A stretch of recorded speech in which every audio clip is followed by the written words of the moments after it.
My mom got pregnant by my dad's brother, and they laughed when my dad walked away quietly. 20 years later, I discovered he owned the bank that foreclosed their house and left them homeless. My father left on a Tuesday.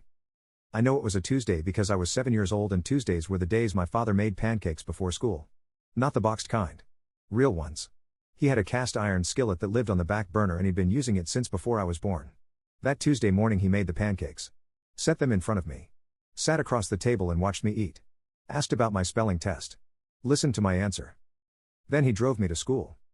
He walked me to the front door the way he always did. Crouched down to my level the way he always did. Said, "Have a good day, Isaiah. I love you." I said, "Love you too, Dad." He stood up. Watched me go through the door. When I came home that afternoon his closet was half empty and there was a letter on the kitchen table addressed to my mother. I didn't understand what had happened for about 3 more years. But my mother understood. My uncle understood. And somewhere across town, in a 1-bedroom apartment he'd rented that Tuesday morning before he made my pancakes, my father understood something that neither of them had given him credit for. He understood exactly what he was doing. His name is Clarence. He's 57 now. When he left I was 7, so he was 35. At 35 he was a loan officer at a regional bank. Had been for 6 years. He was good at it in the way he was good at most things, which was quietly and thoroughly and without making a production out of being good at it. My mother's name is Renata. She was 33 when he left. She taught elementary school. She is warm and social and has always had a large group of people around her. She fills rooms in a way my father never needed to. My uncle's name is Curtis. My father's younger brother. 31 when everything happened. He sold insurance. Gregarious. The kind of man who made friends in parking lots and remembered their names the next time he saw them. My parents had been married for 9 years when my father left. Curtis had been a fixture in their lives for all 9 of those years. Sunday dinners. Holiday gatherings. The kind of brother-in-law who is always around because he's easy to be around. Easy to be around. I've thought about that phrase a lot since I learned the full story. I found out what actually happened when I was 10. Not from my parents. From my cousin Denise, who was 12 and had overheard things she was too young to be overhearing and was too old to keep to herself. She told me in the back of her mother's car while we were waiting to be picked up from somewhere. She said, "You know your dad left because your mom had a baby with Uncle Curtis, right?" I said, "What?" She said, "My mom told my dad.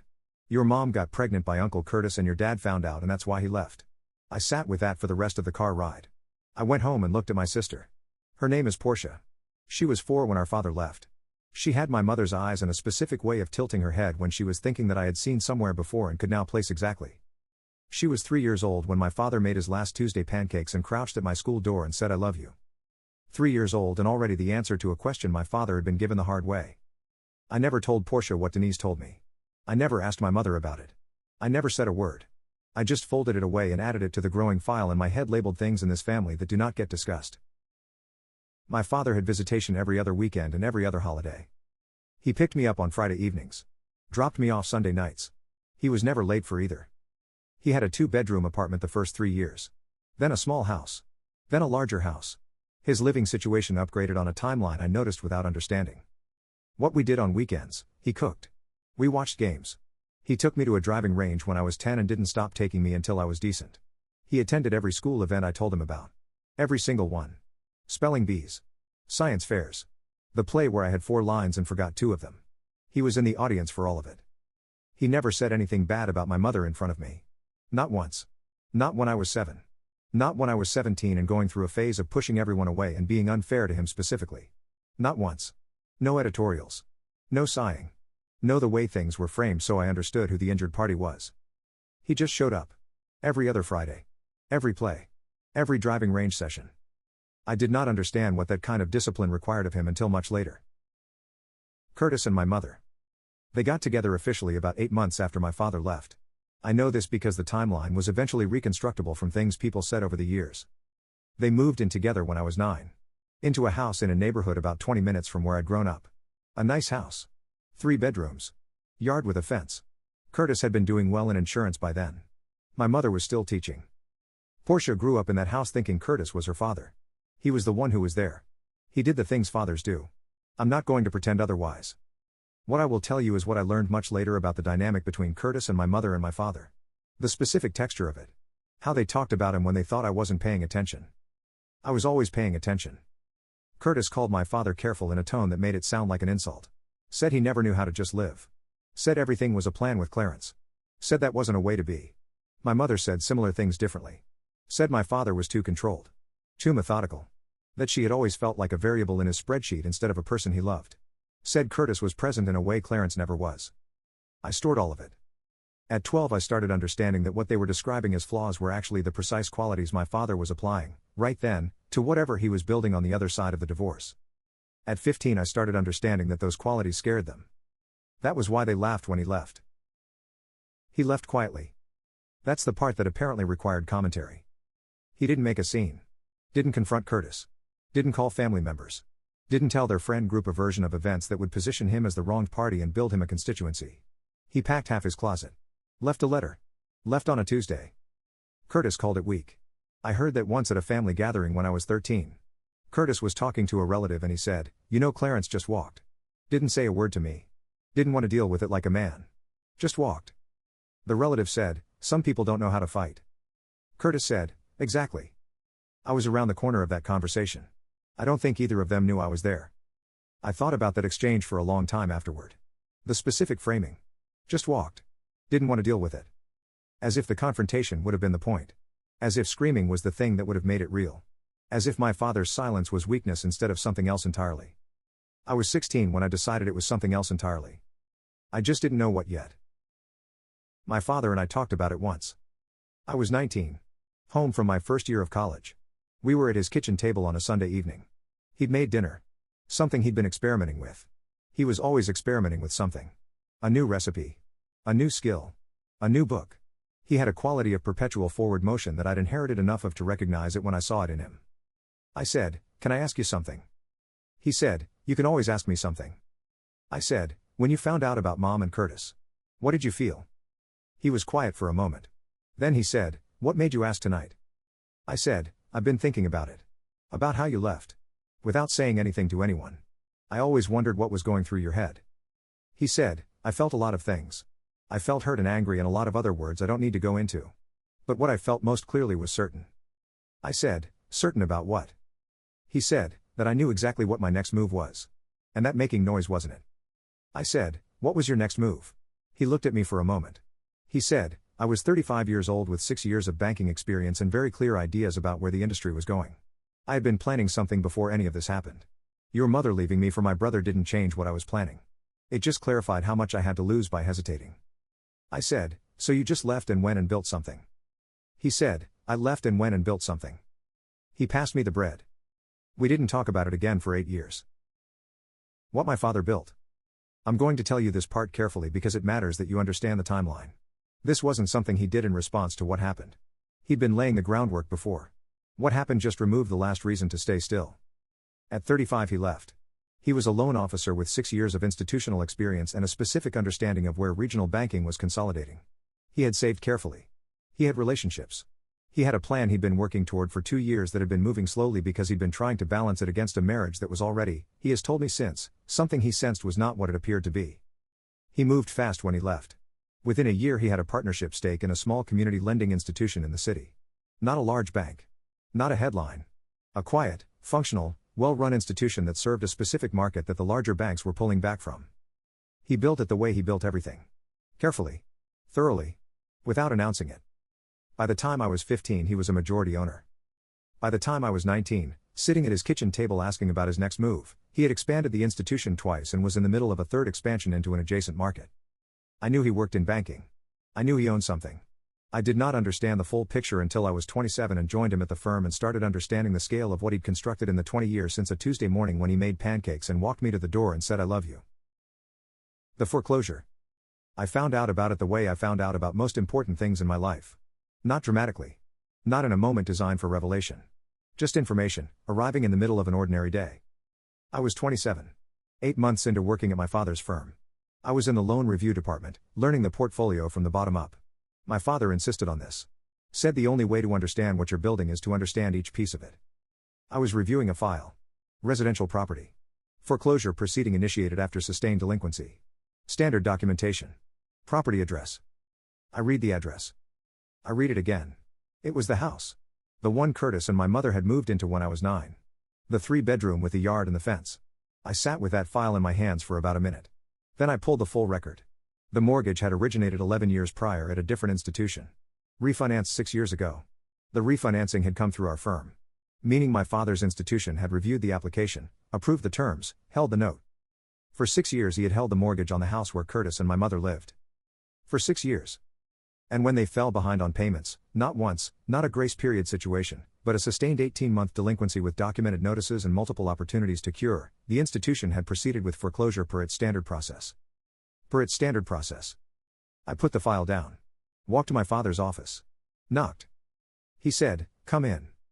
I sat down across from him. I put the file on his desk. I said, "How long have you known?" He looked at the file. Looked at me. He said, "Since the refinancing application crossed my desk 6 years ago." I said, "You approved it." He said, "They qualified. The numbers were what the numbers were. I approved it the same way I would have approved any application that met the criteria." I said, "And when they fell behind?" He said, "I recused myself from the collection decisions. I made sure of that the moment I saw the application come in. I handed the file to my operations director and told her to handle it by the book. No special treatment in either direction. She did exactly that." I said, "You didn't foreclose on them out of revenge." He said, "I foreclosed on them because they stopped paying their mortgage for 18 months. The institution followed its process. That's it." I sat there for a moment. I said, "Did you know this was going to happen when you approved the refinancing?" He was quiet. Then he said, "I knew the numbers when I approved it. I knew what kind of financial position the application reflected. I knew what margin for error existed. I approved it because it qualified. What they did with the margin was their decision." He picked up a pen. Set it down again. He said, "Isaiah, I want to be honest with you about something." I said, "Okay." He said, "When I saw that application I could have sent it back. Found a reason. There are always reasons if you look hard enough. I didn't look. I processed it the way I process every application that meets criteria. If some part of me knew what that meant for where they might end up, I'm not going to pretend that part wasn't there." He looked at me directly. He said, "I didn't engineer their ruin. But I didn't look away from it either." He said, "You can decide what you think about that." I thought about it for 3 weeks. I went back to my apartment and I sat with it. What my father said. What he did. The specific shape of it. He approved a loan application that qualified. He recused himself from collection. He let the process run. He didn't pull strings. Didn't call in favors. Didn't make a phone call that fast-tracked anything. The institution did what institutions do when borrowers stop paying for 18 months.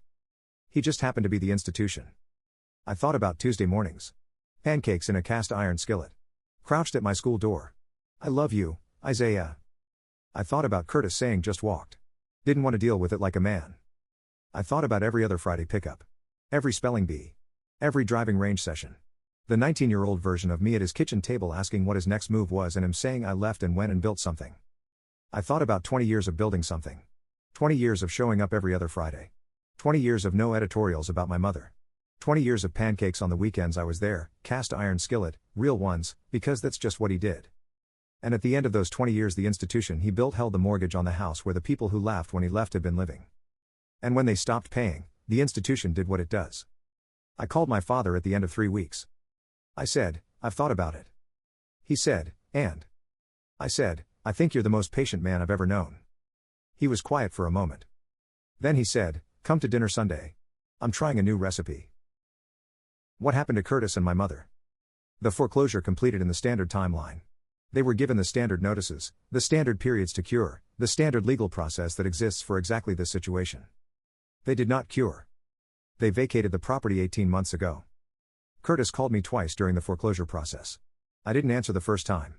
I answered the second time because I wanted to hear what he would say. He said, "I need to talk to your father. I need him to give us more time." I said, "The institution has a process. It's been followed." He said, "Isaiah, we're going to lose the house." I said, "I know." He said, "Can you talk to him? You work there. You have access to him." I said, "Curtis. My father recused himself from every decision in this file. It was handled by operations. By the book. There's nothing to talk to him about." He said, "This isn't right." I sat with that for a second. This isn't right. The man who spent 20 years calling my father weak for leaving quietly.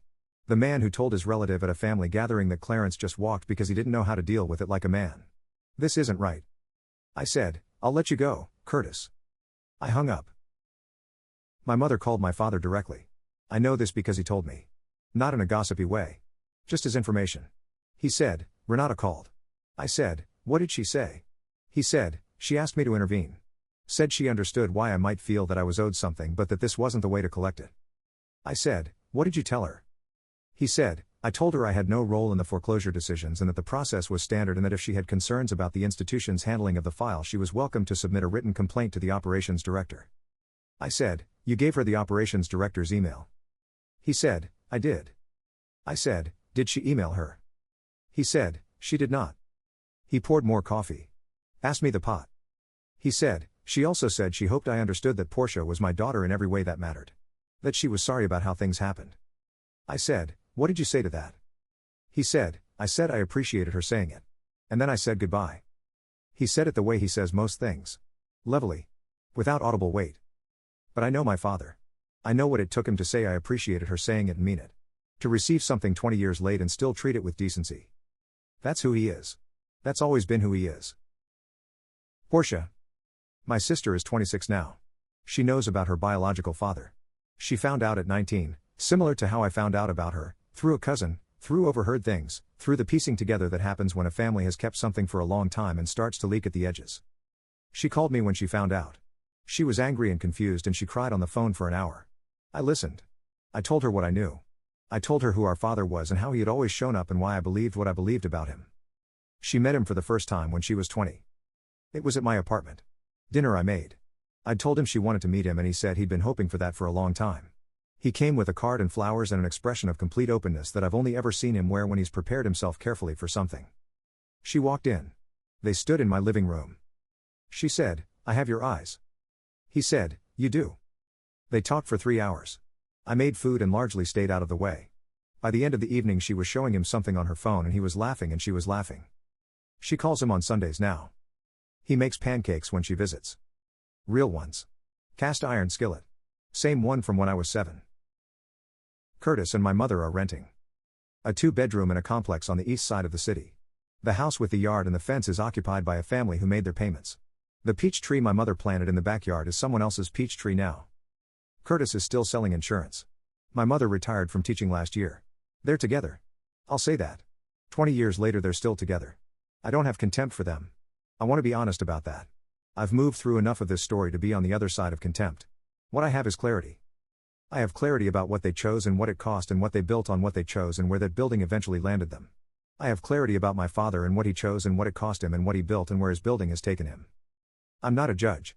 I'm just a man who watched 2 different approaches to the same situation play out over 20 years and can now see both of them clearly.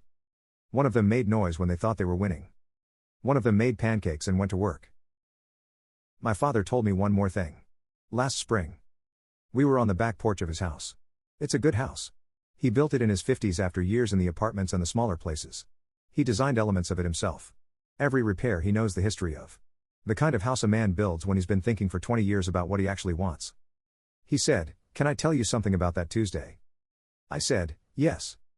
He said, I didn't leave because I stopped loving your mother. I want you to understand that. I left because I understood something very clearly that morning. I said, what did you understand?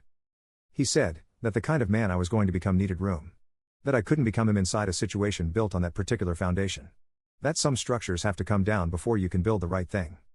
He said, I made your pancakes that morning because I wanted the last thing I did in that house to be something I'd always done for you. Something that had nothing to do with any of the rest of it. I said, I remember. He said, I know you do. We sat there for a while. His back porch. His house.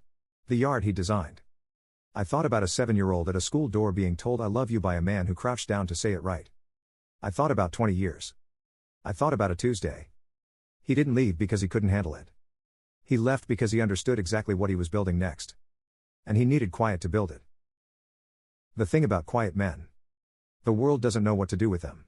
It reads their silence as absence. Their patience as passivity. Their refusal to perform their pain as not feeling it. Curtis called it weakness. Walking instead of fighting. Not knowing how to be a man. What it actually is, precision. A quiet man who knows what he's doing is not a man who has nothing to say. He's a man who knows that what he's doing is louder than anything he could say. He's a man who understands that time is the only currency that doesn't appreciate. That what you build over 20 years says more than any confrontation at year 0. My father could have made the scene. Could have stood in that house and said every true thing. Could have made sure everyone knew who did what to whom. Could have built himself a constituency in the friend group and the family. Could have made sure they never forgot that they hurt him. Instead, he made pancakes. Then he went and built a bank. And 20 years later, the bank held their mortgage. And when they stopped paying, the bank did what it does. He didn't plan it that way. But he also didn't look away. And the difference between those two things is where my father lives. Has always lived. In the space between intention and willingness. Between what you plan and what you allow. He allowed it. Cleanly. Without cruelty. By the book. That's not weakness. That's the most specific kind of strength there is. Last month I had my father over for dinner. He brought Portia. She started doing that, showing up places with him like it's the most natural thing in the world, which is what it started to become. She sat next to him at my kitchen table and stole food off his plate and he let her. I made pancakes. I've been making them for years. Real ones. Cast iron skillet I bought myself at 22 because I wanted to know how. My father watched me at the stove. Didn't say anything for a while. Then he said, "You flipped them too early." I said, "You've been saying that for years." He said, "You've been flipping them too early for years." Portia laughed. Said, "He really does." I said, "I like them this way." He said, "They're still good." High praise from Clarence. I'll take it. We ate. We talked about work. About Portia's new job. About a trip my father is planning to somewhere he's been wanting to go for years and kept deferring and has finally stopped deferring because at 57 he has the time and the means and no reason to keep waiting. He has no reason to keep waiting. He built what he built. He raised what he raised. He held what he held and let the process run what it ran. The Tuesday is 22 years behind him. He's not behind it anymore. He never really was.